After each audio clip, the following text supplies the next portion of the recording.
The NGX All-Share Index has continued to reach new milestones in the new year. On Thursday, the market crossed the 78,000-point mark, the highest on record for the local bourse, while top banks in the banking sector achieved record profit levels on the back of record interest income, while also making gains from the revaluation of foreign currency exchange rates. The consumer goods sector faced challenges with significant losses attributed to currency devaluation. Today, we look at the factors that affected the consumer goods index in the past year and the outlook for the sector in 2024. Joining me for this is Kasim Garuba Kufi, the CEO, APT Securities and Fund. Thank you, Kasim Garuba, for joining me today. If you can hear me, thank you for joining me today, Garuba. Yes, thank you for having me. I hear you loud and clear. Great. Now, the NGX started the year with a bullish run, and for how much longer do you think this will continue? Well, from the experience, we have experienced this in the past. At times, it can rise up to the end of the month, and at times, it rises up to the 2 weeks. So I foresee this rising maybe for the next 2 weeks, that the market is likely going to continue rising because of the new inflow of the fund based on the previous year's performance. All right, so after these 2 weeks, what will happen? It's likely going to stabilize or wait for the result of the year ended, because most of the company are expected to release their unaudited result before the end of the month, and that will decide and determine the next direction of the market. If the performance is very well, then the market will continue rising. If the performance is below the expectation, then the market will correct itself. Oh, wow. Well, talk to us about the factors fueling the performance we saw, from 2023 into 2024. Talk to us about these factors and maybe other factors that may upset this particular performance. You've talked about one, when the year-end results come in, if they are not inspiring, that could, probably affect investors, reaction and all of that. But beyond, beyond that result, what else do you think can upset what we are seeing right now in the market? Well, what will upset that is the declaration by the company. Even where the company did not perform up to the expectation, if they decided to dip into their reserve and pay more dividend, that will push the market to a new height. And don't forget that there is a new capitalization expected for the banking sector announced by the CBN. As soon as they announce it, you will see another rally for the financial sector, particularly the banking sector, who have no choice than to come to the market and raise more additional funds in order to meet up their capitalization. For the other sectors, it depends on the performance by the government. The government have just signed the budget, and this is the first budget signed by the new president. So we are expecting a serious implementation into the budget, which if we strictly adhere to it, that will trigger another rally for the market.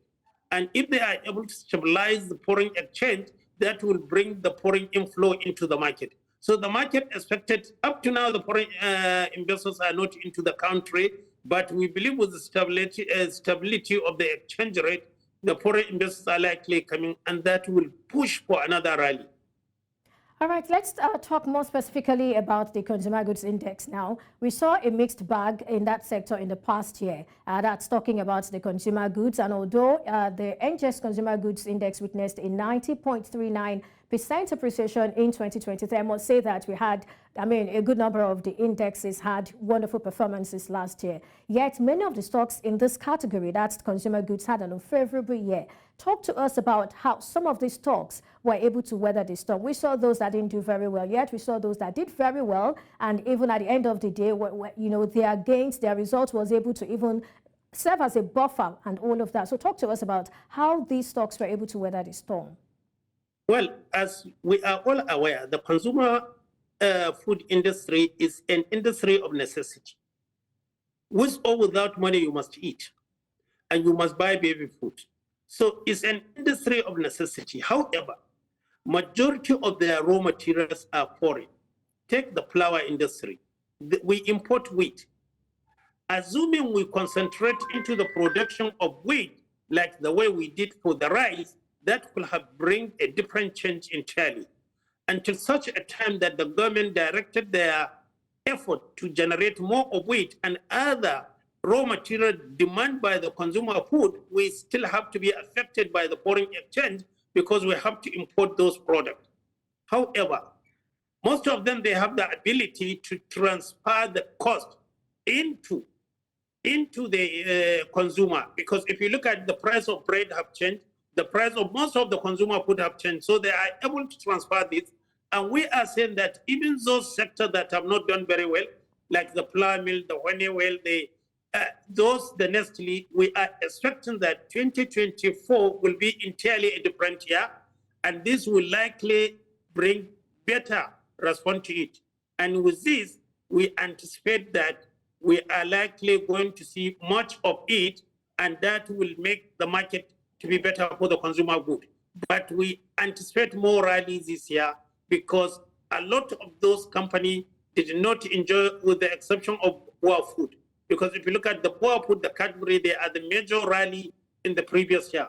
So we have other sector. Nestle Food is part of them, and the other sector we're expecting to have their rallies this year, flour mill, Honeywell. So if this rally comes, this year may likely going to surpass of the what they have achieved the previous year, or likely to repeat the same.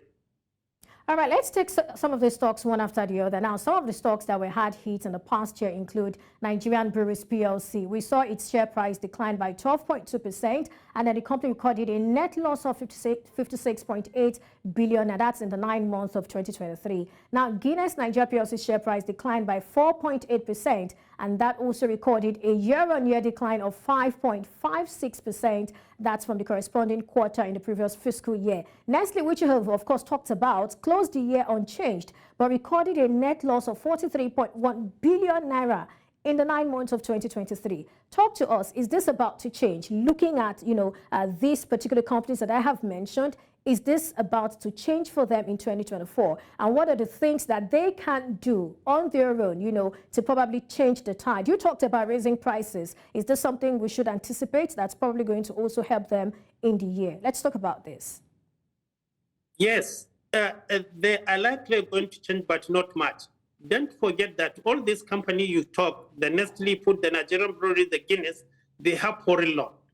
And as long as the Naira devalue, that means they are likely going to record more losses, because this is due to the devaluation of Naira. But in terms of the adjustment of their product, I believe that they have all seen it all, and now they are ready for a new rally.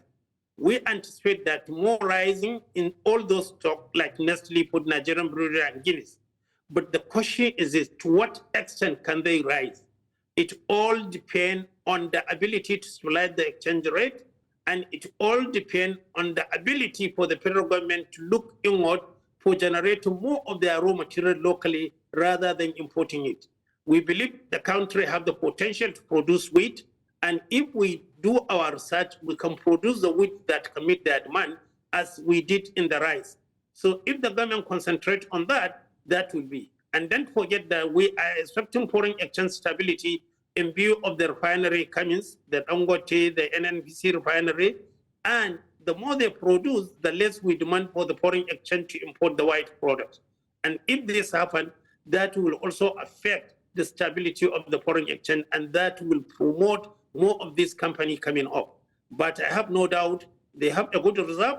Despite the losses declared, they can still go into their reserve and pay good dividend.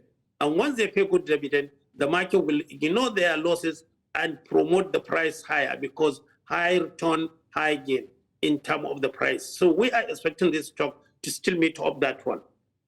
Let's talk about foreign exchange. You've dwelt a lot on it, and we know how it impacts these companies, and you've tried to explain how that these ones will particularly be affected by it. So we're hearing about, this Afrexim deal, that some amount Nigeria has been able to draw down some amount from it. What do we know about that, and how is that going to stabilize the economy? Are we going to see any change in the coming days as a result of that? Well, yes, it's likely, because once we start drawing, we are getting additional fund into it. But the more important is for us to see that we can produce more rather than importing. Because the more you can produce more rather than importing, the less you demand for the foreign exchange. Take the case of the refinery. If the two refineries are functioning very well, we may not need foreign exchange to demand for the white product. And that will be a greater saving. So if the government can also move forward into the agriculture to see that as we produce rice, we also produce wheat, you will see less demand of the foreign exchange. So we take one by one, and the government will start addressing each and every item on the table to see that how we can do it locally. The more we do it locally, the better for the country and the better for our currency. So the government can improve the value of their currency by substituting those products rather than importing. They are producing them locally, and we can do it so. We have the capacity, we have the raw material. All we need is the will of the government to insist that let's make best use of it. If we make best use of it, we'll have a lot of saving in our foreign exchange, and that will enhance the value of our naira. But are you concerned that some of these results might actually affect investor sentiment towards these particular stocks? Well, yes, that is no doubt over it. But don't forget that because of the performance of the market generally for the 2023, ahead all other sectors of the investment, if you look at the return of almost about 46%, you cannot get it in the money market. You cannot get it in the fixed income. You cannot get it in the bond market. So the only alternative is to come to the capital market. So because of this, we see more inflow into the market. A lot of people who are not playing the market try to play the market. And the more you get the inflow, the more likely that for the price to go up. Because it's not easy to increase the issued share capital. The process may take you 3 to 6 months. So in between, when there is more inflow of the money, the price will go up. So that will push the market to go into the higher level. But when you come to the exchange, the truth of the matter is the government policy, both fiscal and monetary policy, need to complement each other to make sure that we get stability of our naira value. All right, so let's wrap up with this. How will macroeconomic conditions such as inflation, consumer spending, and just the macroeconomic indicators, basically, how will they affect the index in the year 2024? Let's wrap up on that in 30 seconds. From all the indications that they are likely going to bring inflation to maybe around 20% from 28. And if they do so, what it means that the inflation will come down. And what the monetary policy need to do is to stop printing money or to stop funding the government just anyhow. The government must generate the revenue for what to spend, but not by just means and ways of funding it. Once the CBN stop that one, we will get value of it. Why we are where we are? Because CBN printed a lot of money by funding so many projects without necessarily generating the money by the government. But once they stop that one, I believe that the value of the currency will enhance, and that policy will complement the fiscal policy that the government tried to do. Thank you so much, Garba, for sharing your thoughts with us today. Thank you for having me.